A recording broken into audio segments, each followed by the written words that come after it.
afternoon, everyone. This is Tony from Her Homestead Skills. It is Monday morning, and I was up bright and early this morning. Well, I'm usually up bright and early.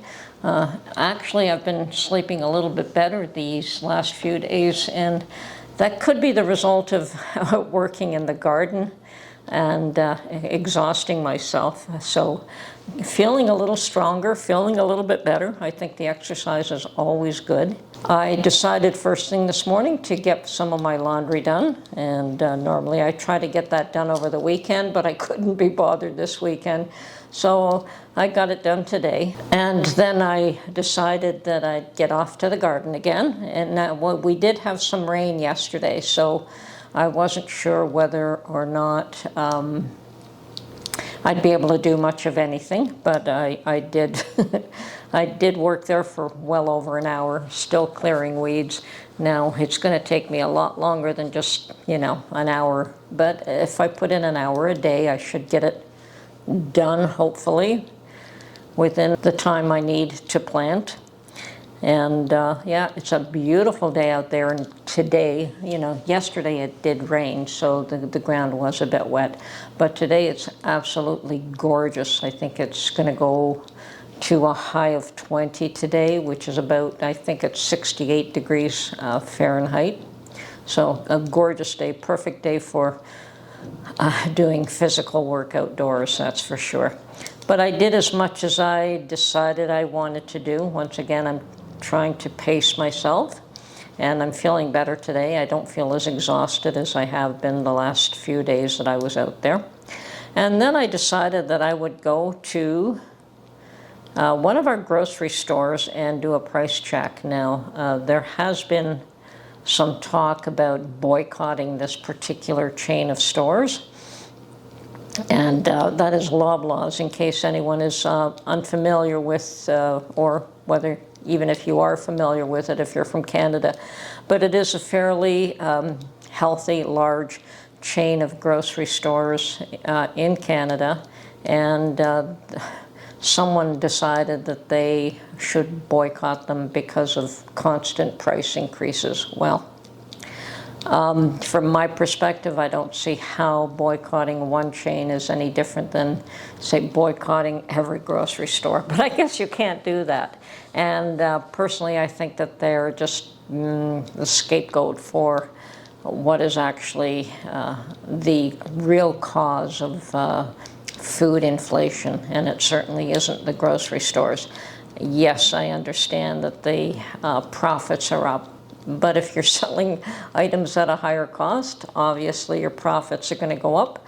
I do understand that the grocery chains operate on basically a 4% margin, which is very minimal.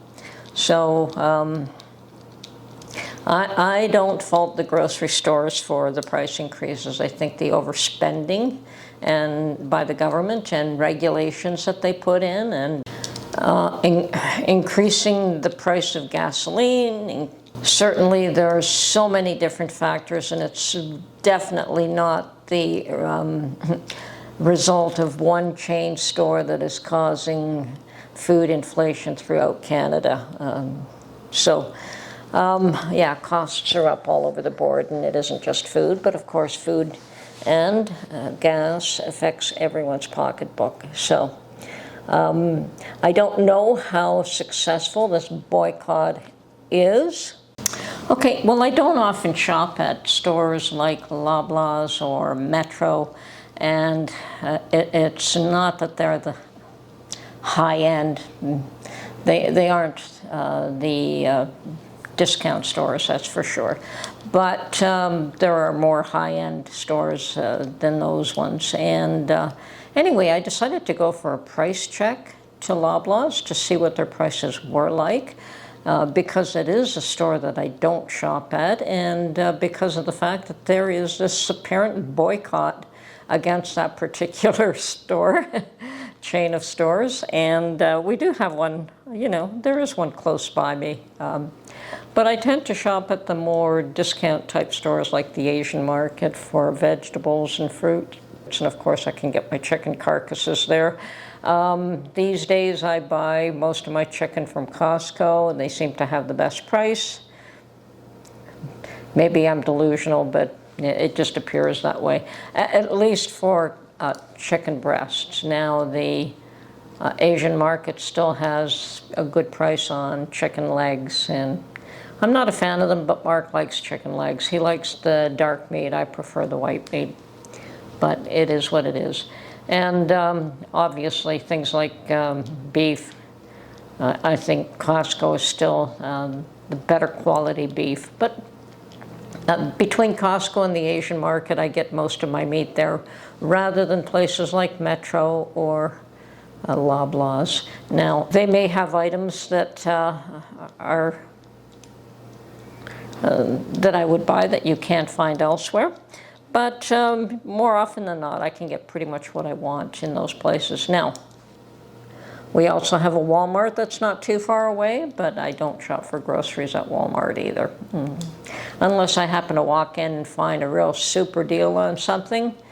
You know, on occasion, everyone has a good deal on occasion, that's for sure.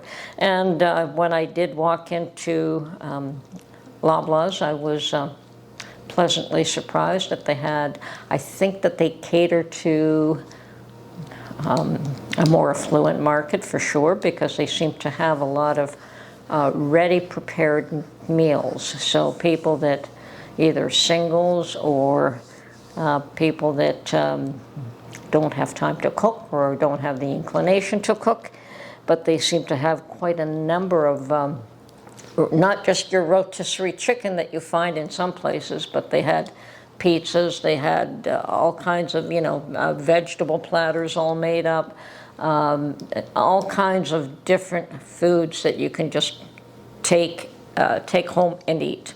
So they do cater to that market in a much broader and bigger sense.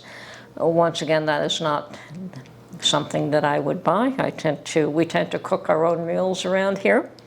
Not that having a prepared meal isn't a nice change, but we do okay preparing our own meals. So, and the prices of those prepared meals, in my mind, are just not worth it. I mean, even pizza, we make our own pizza. So, anyway, I decided to take some pictures and take some pricing, and you're going to find that some things are pretty much the same everywhere you go. I was a little bit surprised to see that same watermelon that I bought at the Asian market for $10 was $8.99, so it was $1 cheaper at Loblaw's. And it was the exact same product. It was seedless watermelon from Mexico, exactly the same product.